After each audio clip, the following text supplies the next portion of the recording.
Hey. Welcome back, my amazing learners. It's day 5 of our 7-day English speaking challenge.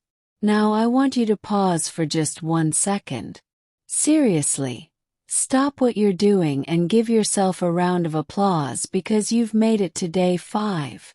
You've stayed committed, you've been practicing, and you're absolutely killing it. 5 days. That's like a mini marathon. Let me tell you a little secret. Do you know what the difference is between people who succeed and people who don't? Showing up. Yep, just showing up every single day. And guess what? We're here. You're showing up. So no matter how awkward or silly you feel when practicing, you're already winning. You're one step closer to becoming a confident English speaker.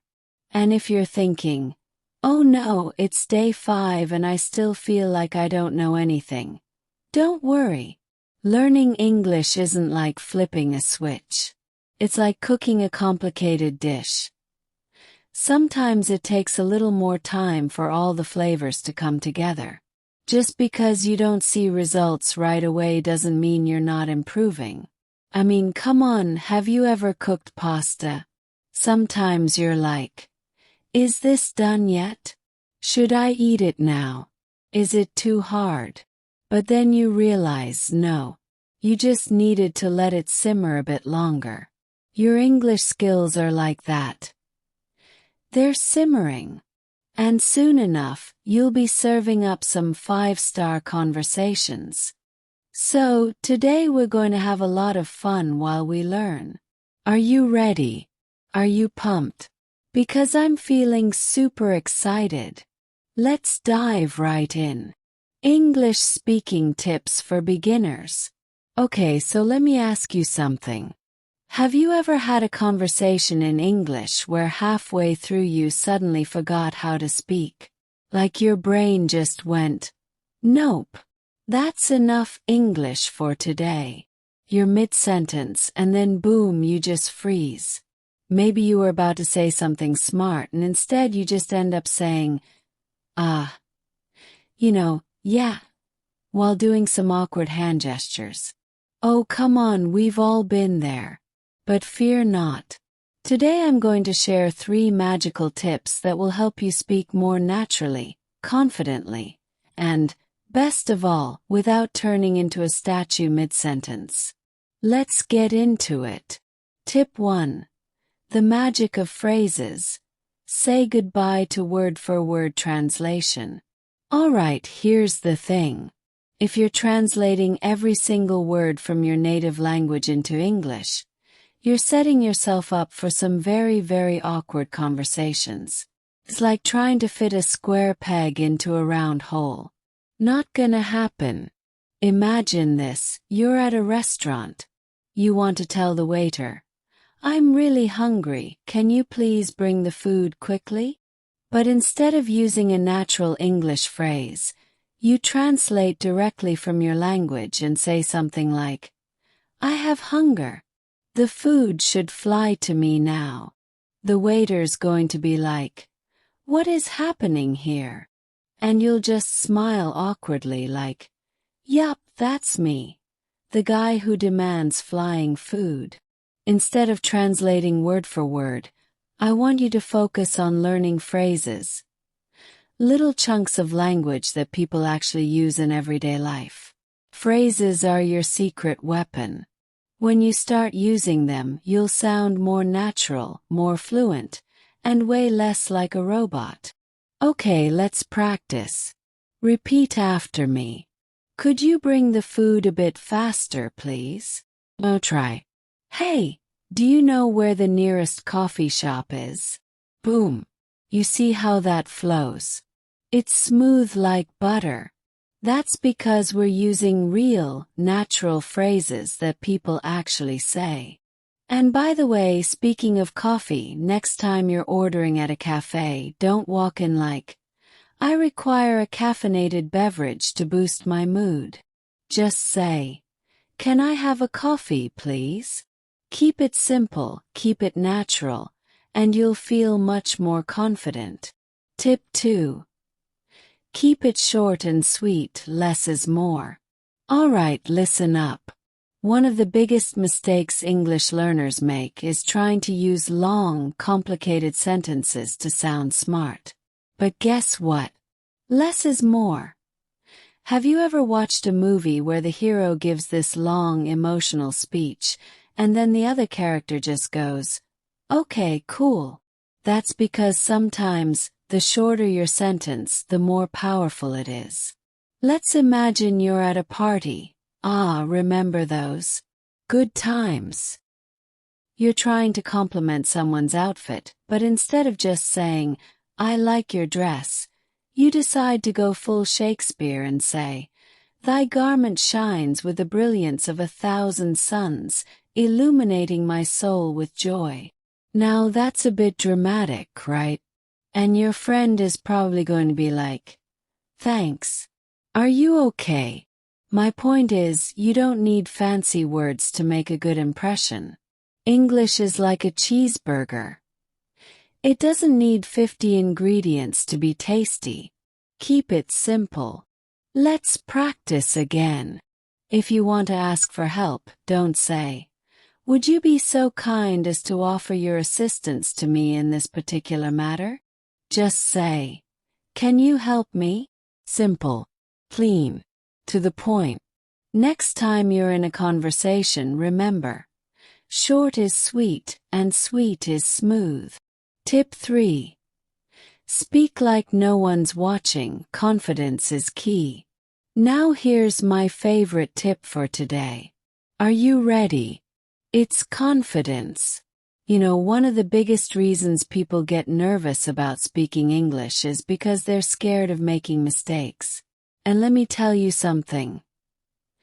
Nobody cares.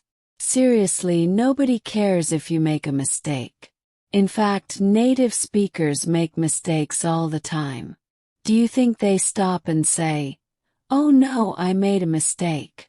My life is over"? Well, they just keep talking, and you should too.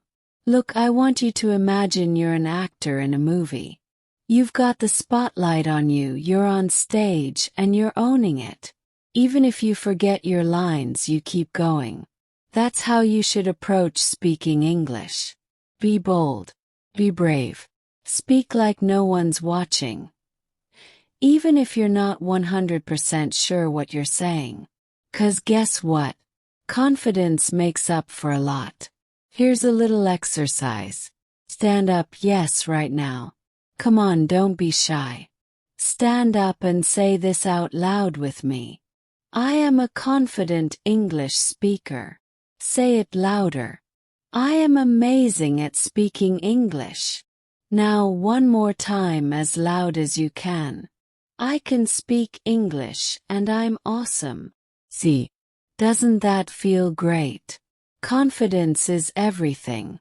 Even if you don't know all the words, the way you carry yourself will make a huge difference. And besides, who's going to argue with you? You're amazing. Funny segment. Let's laugh while we learn. Okay, now that we've boosted our confidence, let's talk about something hilarious. English phrases that make absolutely no sense. English can be a pretty strange language sometimes, right? There are phrases that if you take literally, you'll be totally confused. For example, have you ever heard the phrase, "break a leg"? Sounds a bit aggressive, doesn't it? Like, why would I want to break my leg? But actually it means, good luck. It's one of those things that just makes no sense, but it's how we say it. So, next time you're about to take an exam or do something important, just tell your friend, "Hey, break a leg." Just don't actually break anything, okay? Oh, and another weird one. It's raining cats and dogs. What? No, the weather isn't literally throwing animals at you. Just means it's raining a lot. Like a ridiculous amount. So if you ever see heavy rain, just say, "Wow, it's raining cats and dogs." And watch people's faces light up because now you're using English like a pro. Funny segment. Continued. And let's not forget the classic phrase. Hit the hay. Now, imagine this. After a long day, someone tells you, I'm going to hit the hay. And you're like, excuse me? Why are you attacking hay? What did the hay do to you? But what it really means is, I'm going to sleep. It's one of those English idioms that just doesn't make sense unless you already know it. But once you start using these quirky phrases, you'll sound like a native speaker. Speaking of sleep, have you ever heard the phrase catch some Z's? What are Z's, and why are we catching them? Is it like catching fish? Should I bring a net? The first time I heard it, I was so confused. Turns out it just means taking a nap or going to sleep. You don't actually need to chase after anything. Unless you're chasing a comfortable pillow. English can be such a fun language when you dive into it, right? That's why I always say, if you're not having fun while learning, you're doing it wrong. You can laugh, make mistakes, learn weird phrases, and still be improving every day. Alright, now it's time to get you involved. Yes, you. Here's a fun little exercise I want you to try in the comments below. I'm going to give you 2 funny English phrases, and I want you to use them in a sentence. Phrase number 1. Piece of cake. No, we're not talking about dessert here. Means something that's super easy to do. Use it in a sentence like, that English quiz was a piece of cake. Now you give it a try in the comments. Phrase number 2. Spill the beans. This one's even funnier. It means to reveal a secret. So you could say, come on, spill the beans, what's the surprise? Use it in a sentence below. And let's see who's got the best one. I can't wait to see what you guys come up with. Let's have some fun with this challenge, because the best way to learn is to laugh along the way. Wrap up. More motivation and a fun farewell. Before we wrap things up for day 5, let me leave you with a little piece of advice. Don't be afraid to make mistakes. Seriously, mistakes are your best friends when learning a language. You want to know why? Because every mistake is a lesson in disguise. And trust me, even native speakers mix up words and phrases all the time. Here's an example. I once heard someone say, I'm literally dying for pizza. And I'm just sitting there thinking, no, you're not. You're not going to die because you're craving pizza, I promise. We all exaggerate sometimes, and it's totally okay. So I want you to keep practicing. Keep speaking English every day, even if you feel like you're not perfect yet. Because here's the thing. Perfection is overrated. Nobody is perfect at anything when they start. Whether you're learning English, trying a new hobby, or cooking a new recipe. Remember our pasta analogy from earlier? It all takes practice. We're halfway through this challenge, and you're absolutely crushing it. So keep that energy up, keep practicing, and remember to have fun with it. You're learning something amazing, and guess what? You're doing it in style. I'll see you tomorrow for day 6, where we'll dive even deeper into more English tips and tricks. And don't forget to hit that like button, subscribe, and grin. Spill the beans in the comments below. Until tomorrow, stay awesome, stay confident, and keep speaking English like the superstar you are.